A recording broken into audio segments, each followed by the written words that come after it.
Se você tem 20 anos ou menos, talvez nunca tenha ouvido esse ruído. Embora possa parecer incômodo para você, esse som é agradável por gerações de pessoas até nos dias de hoje. Estamos falando dos velhos e queridos discos de vinil que, embora concorram com as gigantes Spotify, Apple Music, Deezer, YouTube Music e uma infinidade de streaming, ele ainda continua perseverante e está determinado a ficar. Mas como se deu seu início e de que maneira explicar que tal mídia, apesar de tão antiga, se mostra contemporânea e virtuosa após mais de 70 anos de sua invenção?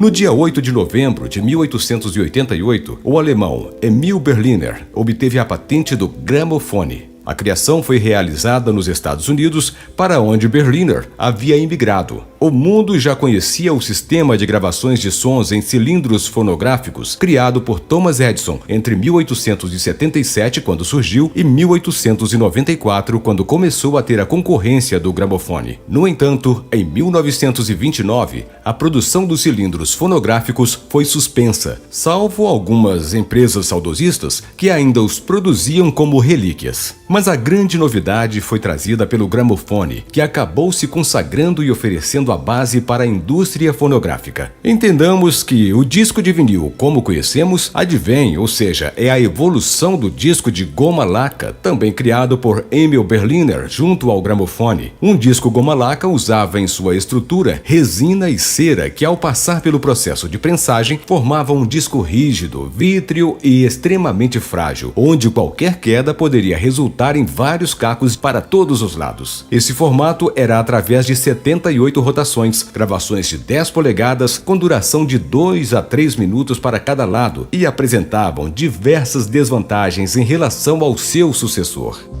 Ao fim da década de 1940, após acontecimentos marcantes pós-Segunda Guerra Mundial, em 21 de junho de 1948, o húngaro Peter Carl Goldmark foi o responsável pela invenção do disco de vinil, ou LP, que é a abreviatura de long play. Uma mídia desenvolvida que usa um material plástico chamado vinil, normalmente feito de PVC e acetato, usualmente de cor preta. O primeiro 12 polegadas foi apresentado pela Columbia Records e, diferente dos antecessores, os discos rodavam com 33 1/3 rotações por minuto e possuíam de 25 a 30 centímetros e com gravações de 10 a 15 minutos para cada lado. Consequentemente, um produto que armazenava mais informação e durabilidade no mercado, prosperando assim exponencialmente a qualidade como um todo. Já o 78 RPM entrou em decadência com a sua produção encerrada nos Estados Unidos em 1957. No Brasil foi fabricado até 1964 e em países como Gana, Guatemala e na União Soviética foi comercializado até a década de 1970. Algumas fontes dizem que em 1948, a empresa alemã Deutsches Grammophon foi a responsável pelo lançamento do primeiro disco de vinil, que de fato substituiu o antecessor de goma laca. Outras apontam que foi a própria Columbia Records que no mesmo ano realizou o feito com uma gravação de Mendelssohn Concerto em Mi menor, do violinista Nathan Milstein.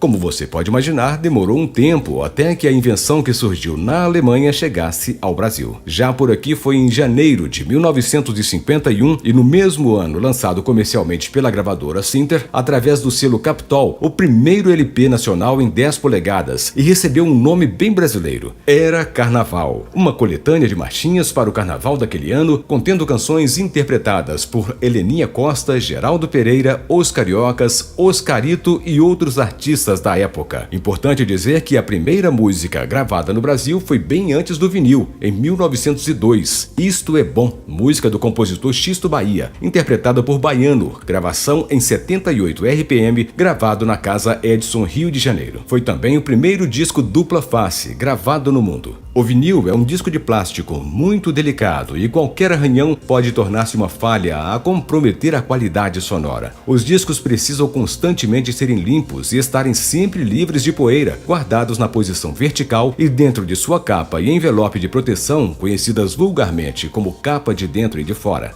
A poeira é um dos piores inimigos do vinil, pois funciona como um abrasivo a danificar tanto o disco como a agulha. Em todo caso, o surgimento do vinil foi recebido como um acontecimento inovador para o universo musical. A partir daí, o mercado fonográfico muda completamente e todas as gravadoras adotam essa mídia, dando início à era do vinil.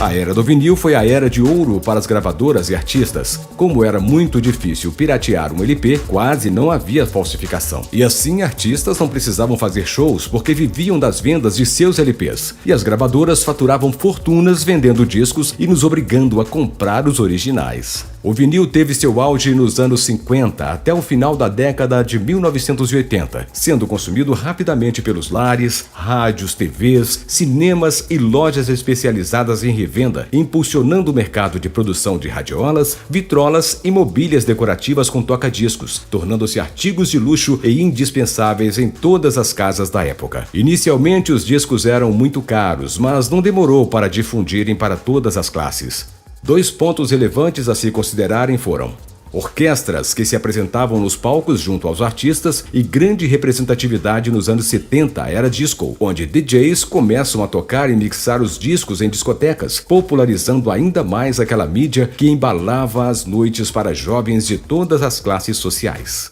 Por aqui, o vinil foi soberano e dominou o mercado até 1996. Artistas se revelaram durante o incrível momento dos discos e muitos se consagraram com vendagens históricas como The Dark Side of the Moon, Pink Floyd. As vendas de The Dark Side of the Moon foram tão expressivas que a gravadora precisou abrir novas fábricas para conseguir imprimir as cópias. Ao redor do mundo, estima-se que as vendas tenham chegado a 45 milhões. Back in Black, CDC, com vendas estimadas em 51 milhões, o álbum Back in Black, da banda australiana AC/DC, é apontado como o segundo mais vendido da história. Thriller, Michael Jackson. O rei do pop fez história na música e um dos feitos foi com o álbum Thriller, lançado em 1982. Os últimos dados sobre a venda do sexto disco do cantor são de 66 milhões de cópias e, sem dúvidas, o disco mais vendido da história. Já por aqui, os top 3 mais vendidos do Brasil são Leandro e Leonardo, disco de mesmo nome, 3.145.814 cópias vendidas. Esse disco foi lançado em 1990 no universo sertanejo. Trata-se do quarto álbum da dupla e pelo sucesso da música Pense em Mim, a venda foi exorbitante. Show da Xuxa 3. Xuxa, 3.216.000 cópias vendidas. Este disco é do gênero infantil com lançamento em 1988 e é o quarto álbum de estúdio da Xuxa, com hits como Arco-Íris, Abecedário da Xuxa e Hilarie. A canção Hilarie permaneceu em primeiro lugar durante 20 semanas em paradas brasileiras como a mais executada em rádios. Músicas para louvar o Senhor, Padre Marcelo Rossi, 3.328.468 cópias vendidas. A posição líder nesta seleção é do álbum Músicas para Louvar o Senhor, entre os 10 discos mais vendidos da história do Brasil. O gênero é católico, com lançamento em 1998. O disco vinil não era apenas um formato para armazenar e reproduzir músicas. Os discos eram embalados em capas que muitas vezes chegavam a ser tão planejadas e trabalhadas pelos artistas quanto as próprias músicas. Os amantes do disco têm verdadeira paixão pelo ato de tirar o disco da capa, admirar a arte de embalagem enquanto ouvem a música e depois mudar o lado do disco manualmente. O LP teve tanta representatividade no Brasil que fora criado o Dia do Disco, instaurado no Rio de Janeiro em 1978 pelo vereador Edgar de Carvalho como forma de homenagem ao cantor e compositor de samba Ataúfo Alves, que morreu em 20 de abril de 1969. O Dia do Disco está em vigor e trata-se de eventos, datas comemorativas e feriados no município do Rio de Janeiro. Todavia, é pouca representatividade, já que mundialmente considera-se como Dia do Disco o dia 12 de agosto, data em que Thomas Edison inventou o primeiro fonógrafo em 1877, que, na minha opinião, faz muito mais sentido.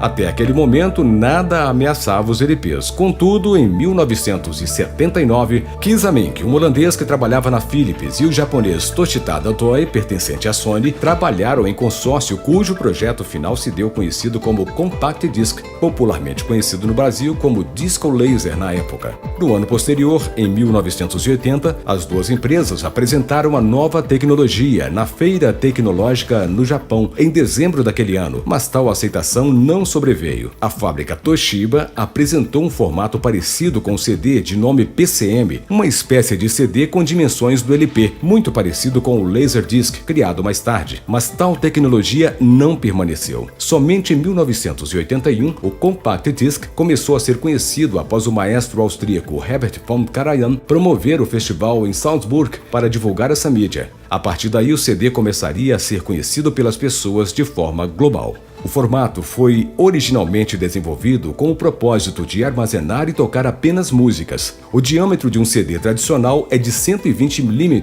cerca de 4,7 polegadas, e possuía originalmente a capacidade de armazenar até 74 minutos de áudio. Só anos depois passou a possuir 80 minutos de gravação e, mais à frente, adaptado para o armazenamento de dados, o CD-ROM com 700 MB de dados. No dia 1º de outubro de 1982, de forma tímida, o CD chegou ao mercado junto ao primeiro CD player, o Sony CDP-101, e a partir do final da década de 1980 e início da década de 1990, os CDs prometiam maior capacidade, durabilidade e clareza sonora, sem chiados, fazendo os discos de vinil ficarem obsoletos e desaparecerem quase por completo no fim do século XX, uma promessa tentadora na época. 1º de outubro também em 1982, no Japão, o primeiro compact disc da história, representado pelo 51 District, do compositor, pianista e cantor Billy Joel, foi lançado e somente em 1986, pela primeira vez, os CDs ultrapassaram em vendagens os LPs em nível global. Entretanto, no Brasil estávamos começando e no dia 9 de abril de 1986, com gravação da cantora Nara Leão, em parceria com o compositor e violonista Roberto Menescal, o primeiro disco é lançado em formato CD no Brasil, e foi Garota de Ipanema, em gravação de Nara Leão. O reinado do vinil no Brasil foi absoluto até o ano de 1994, onde a partir daí o CD foi adotado como mídia principal e vigorando nas vendagens. A aniquilação do disco estava lançada.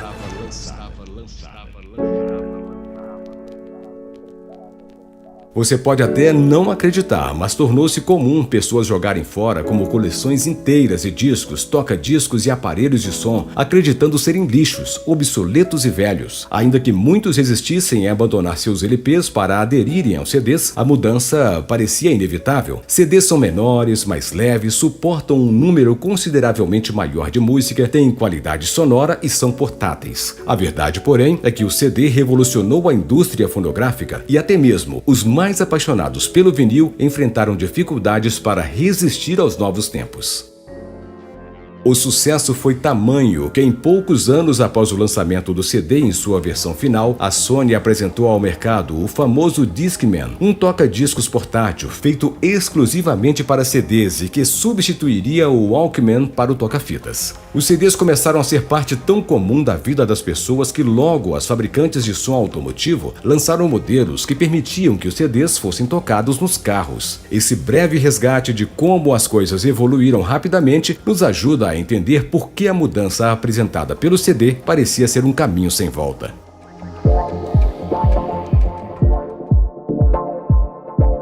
Depois do CD, a música se tornou digital e as pessoas, sobretudo as mais jovens, que cresceram habituadas a essa tecnologia, passaram a ouvir seus artistas preferidos pelo computador. A evolução não parou nos CDs e novas tecnologias chegaram a abranger esse cenário digital. No final da década de 1990, o Moving Picture Experts Group, mais conhecido como MP3, é lançado nos Estados Unidos. No dia 15 de setembro de 1998, chegava às lojas dos Estados Unidos o Rio PMP-300, o dispositivo que abriu as portas do mercado de MP3 players no mundo, bem antes dos famosos iPods, que só foram lançados 3 anos depois pela Apple, em 23 de outubro de 2001.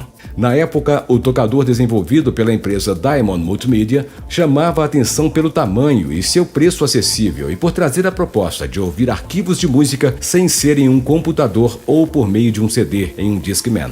Com a chegada do formato MP3, a venda de CDs despenca no mercado e a indústria fonográfica, assim como artistas, são fadadas a uma crise sem precedentes.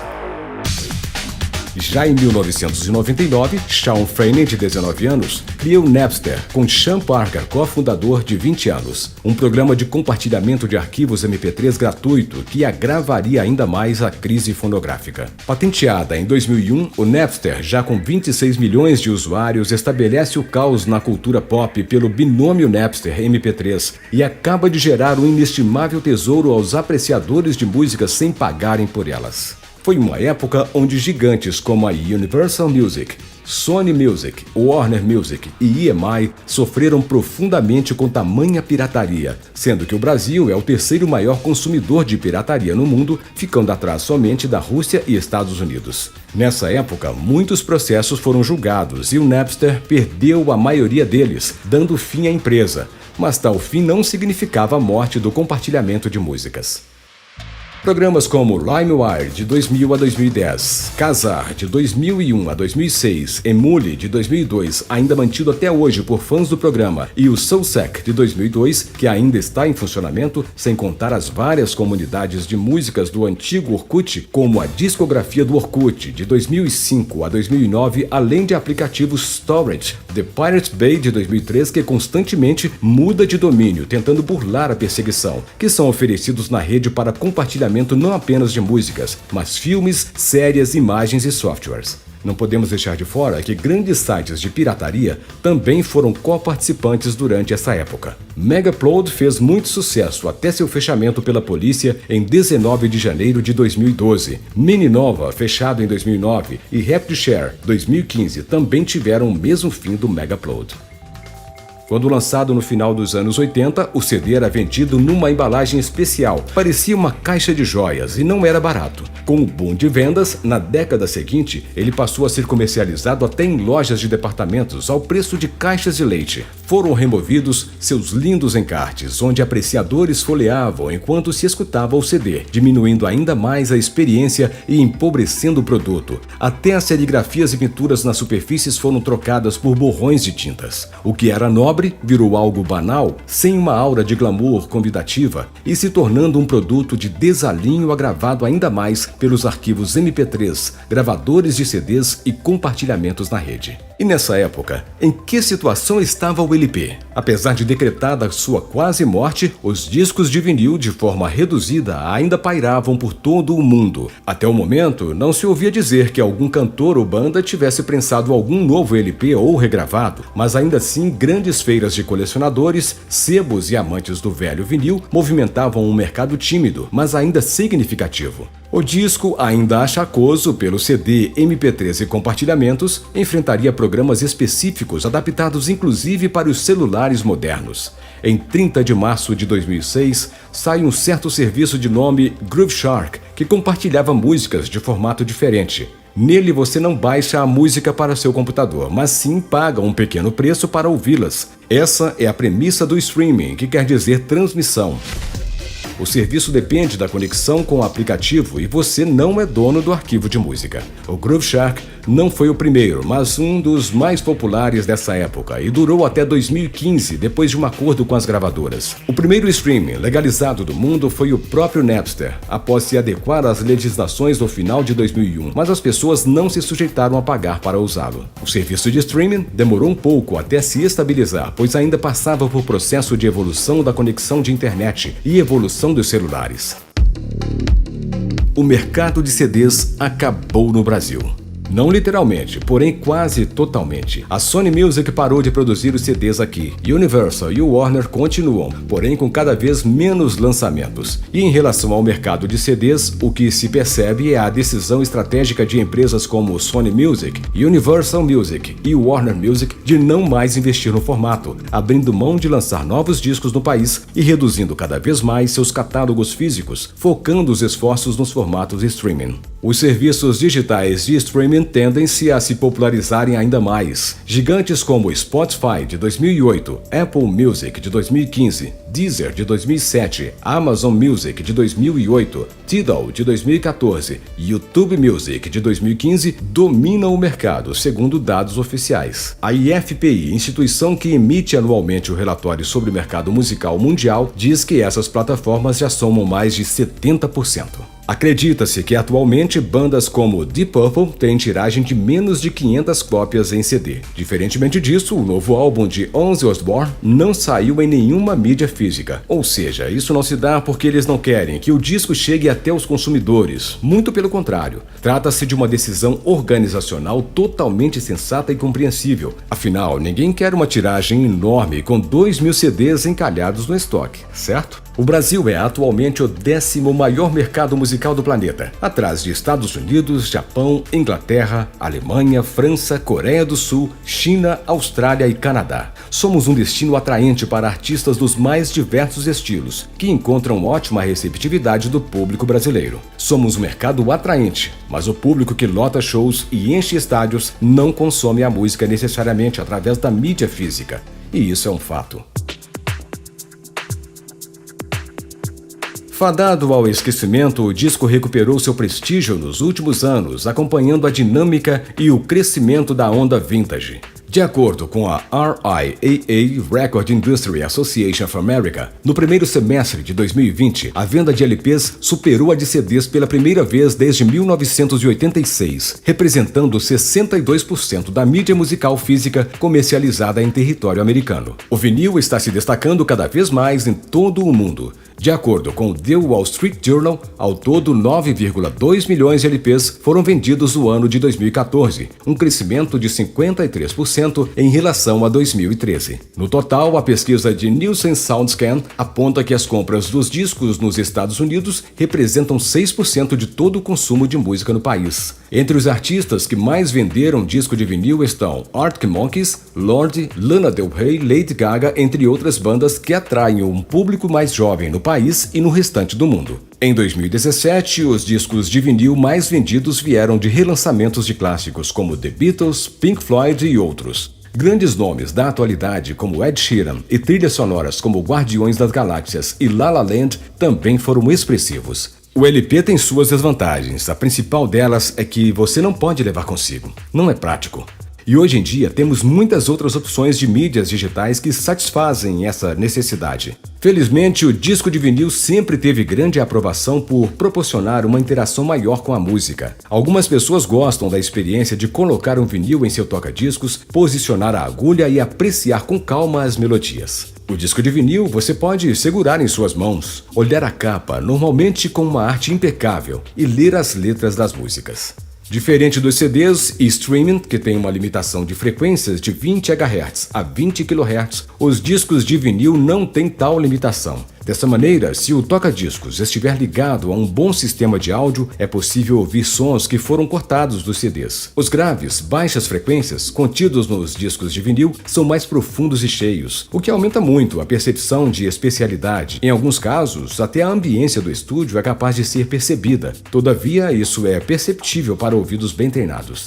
Vários formatos novos de áudio foram desenvolvidos além do MP3, como FLAC, AIF, DSD, MQA, todos apresentando melhorias audíveis em relação aos seus antecessores. Mas até o momento, numa comparação simples entre um bom toca-discos e um player desses novos formatos, os discos de vinil continuam a surpreender e encantar.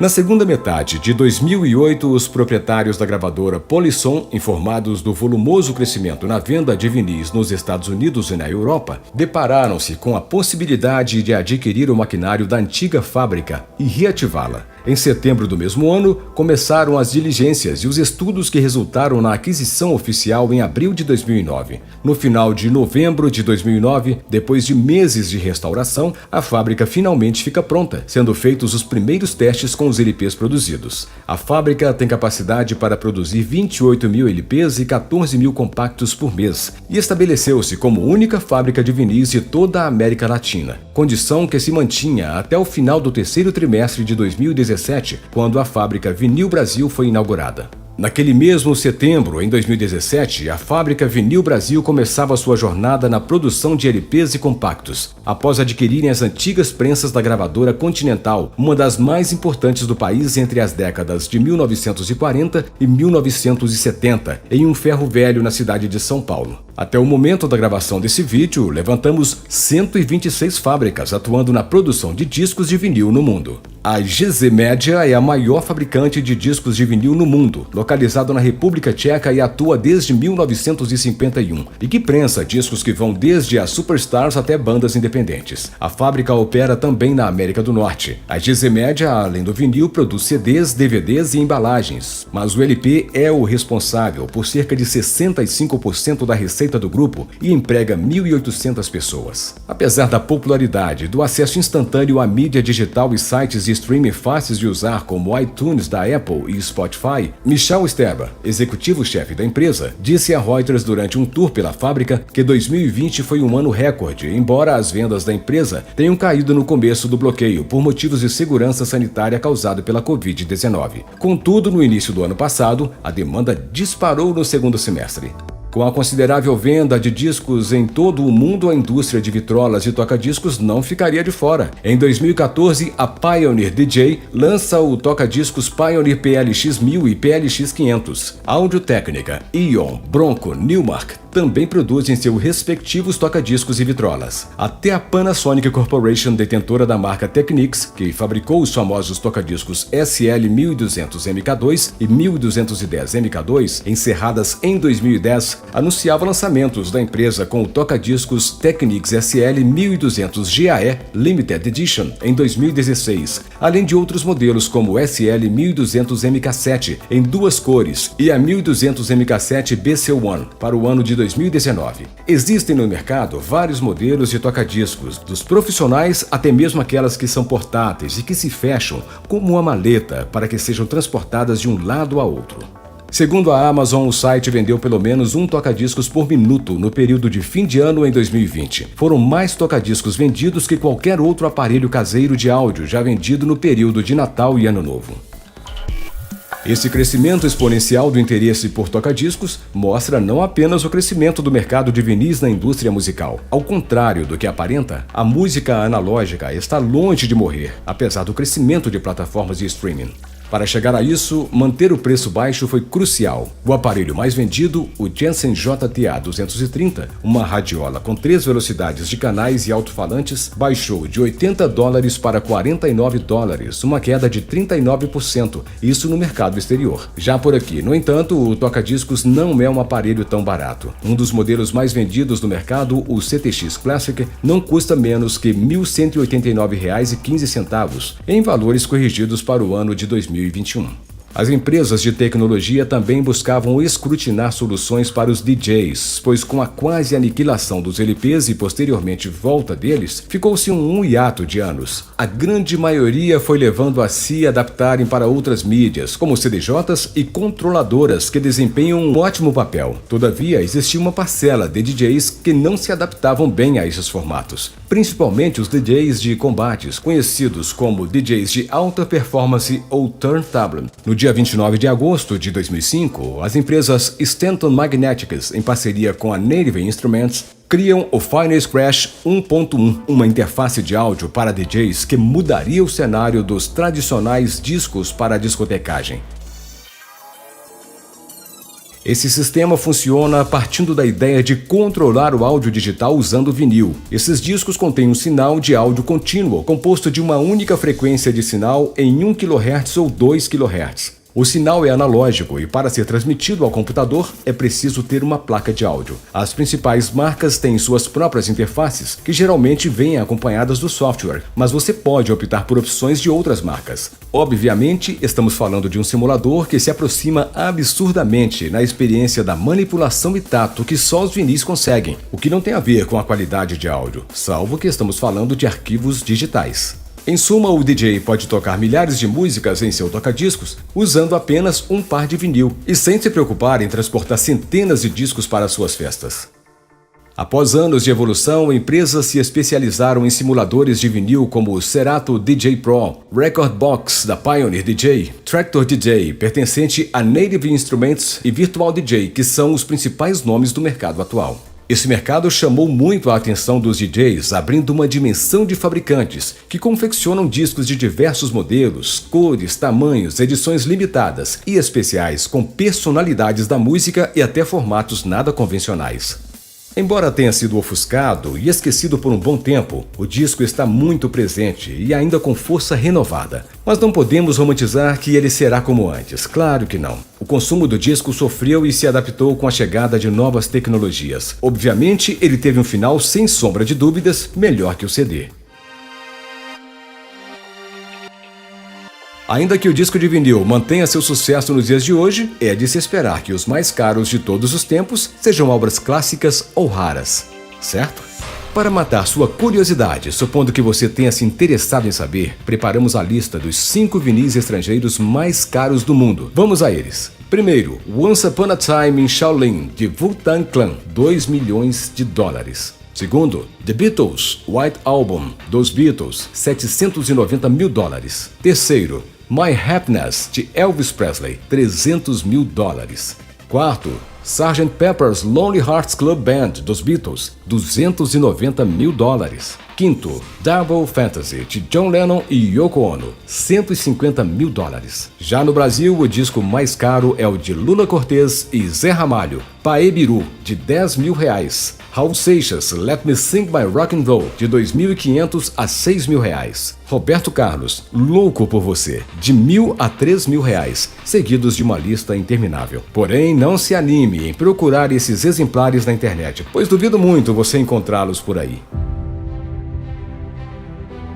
O que podemos concluir é que a projeção do LP foi e é bem sucedida. Ele sempre se diferenciou, principalmente pelas capas e pelos encartes. Apesar de sua morte ter sido decretada diversas vezes, hoje vários artistas fazem questão de lançarem suas músicas em vinil. Gravadoras apostam também em relançamentos com tiragens para colecionadores. Por fim, esse mercado é consolidado, seja ele por alguém retrô apaixonado por vinil, DJs que fazem questão dessa mídia e principalmente a nova geração que aprendeu a gostar dos discos de vinil. Sejam influenciados pelos pais ou simplesmente se apaixonaram por essa mídia encantadora.